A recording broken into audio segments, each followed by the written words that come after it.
संपूर्ण शरीराच्या सोनोग्राफीसाठी जिल्ह्यातील सर्वाधिक अत्याधुनिक सोनोग्राफी मशीनद्वारे तपासणी, जलद आणि अचूक रिपोर्टसाठी भिसे सोनोग्राफी व एक्स-रे सेंटर पलूस, संपूर्ण शरीराची सोनोग्राफी, सर्व pregnancy scans, foetal 3D 4D scan, colour Doppler, digital X-ray, elastography, anomaly scan यासह दर गुरुवारी 2D इकोची सुविधा।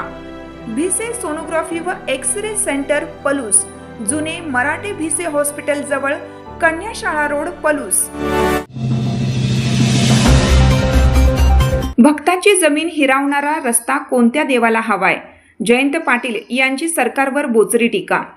प्रस्तावित शक्तीपीठ महामार्ग प्रकल्पावरून राज्यातील राजकारण तापले असून राष्ट्रवादी काँग्रेस शरद पवार गटचे आमदार जयंत पाटील यांनी उपमुख्यमंत्री देवेंद्र फडणवीस यांच्यावर अप्रत्यक्ष पण तीव्र टीका केली। वाळवा तालुक्यातील राजाराम बापू नाट्यगृह येथे आयोजित शक्तीपीठ महामार्ग विरोधी शेतकरी मेळाव्यामध्ये बोलताना पाटील म्हणाले, ज्या देवी देवतांच्या नावावर हा महामार्ग लादला जातोय त्या खऱ्या देवाला आपल्या भक्ताची सुपीक जमीन गेलेली कधीच चालणार नाही।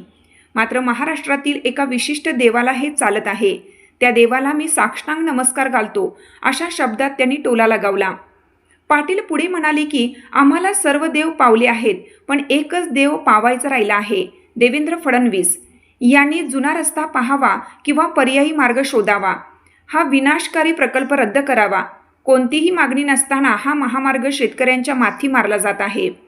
वाळवा तालुक्याच्या भौगोलिक परिस्थितीचा उल्लेख करताना त्यांनी सांगितलं की कृष्णा आणि वारणेच्या महापुराचा सामना हा नैसर्गिक संकट आहे, मात्र शक्तीपीठ महामार्ग हे मानवनिर्मित संकट ठरेल। शेतकऱ्यांच्या जमिनी उद्ध्वस्त करून विकास करणे कोणत्याही देवाला मान्य नाही।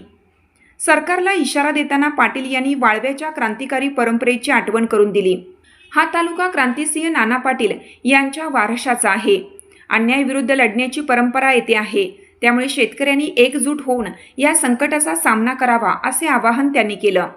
भक्ताची जमीन हिरावून घेणारा रस्ता कोणत्या देवाला हवाय, असा सवाल उपस्थित करत पाटील यांनी हा लढा केवळ रस्त्याविरोधात नसून शेतकऱ्यांच्या अस्तित्वाच्या प्रश्नासाठी असल्याचे स्पष्ट केलं। या मुद्द्यावरून आगामी काळात संघर्ष अधिक तीव्र होण्याची चिन्हे असून पश्चिम महाराष्ट्रातील सुपीक जमिनींचा प्रश्न आता भावनिक आणि राजकीय वळण घेत असल्याचे चित्र या मेळाव्यातून स्पष्ट झाले।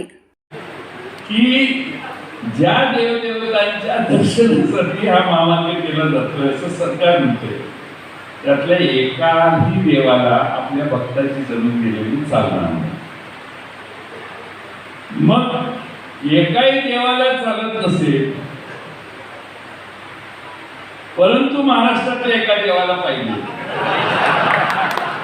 त्या देवाला आमची विनंती आहे, तुमच्या पाया पडतो, साष्टांग नमस्कार घालतो।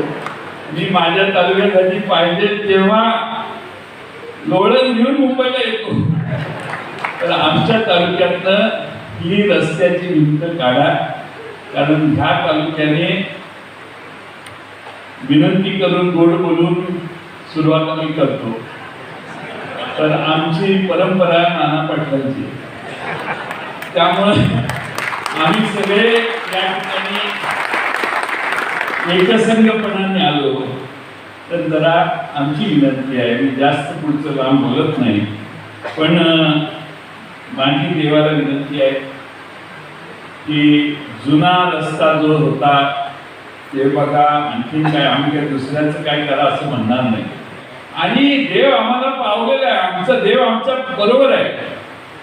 सगळी ही देवस्थानं जी आहेत त्या सगळ्यांच्याकडे इतर असणारे जवळपास सगळे जाऊन आलेले आहेत, तर वापरा। कोणत्याही परिस्थितीत रस्ता होणं हे वाळवे तालुक्याच्या हिताचं नाही, त्याच्यात कोणतीही पक्षीय भावना नाही, पण हा मुळातच रस्ता आवश्यक नसताना होतोय आणि दिसेल ती मंदिरं जोडायचा उद्योग कुणीतरी केलेला दिसतोय। त्यामुळे सर्व देव आमच्या बाजूला आहेत, एका देवाला आम्ही सगळे साखरे घालायला कधी येऊ, एवढंच त्या देवाला आम्ही सगळे विचारतो। आमच्या सगळ्यांचं गाणं आणि म्हणणं ऐकायला त्यांनी वेळ द्यावा आणि कोणत्याही परिस्थितीत हा रस्ता आणि अलाइनमेंट ही बदलावी किंवा बंद करावी अशी त्यांना आमची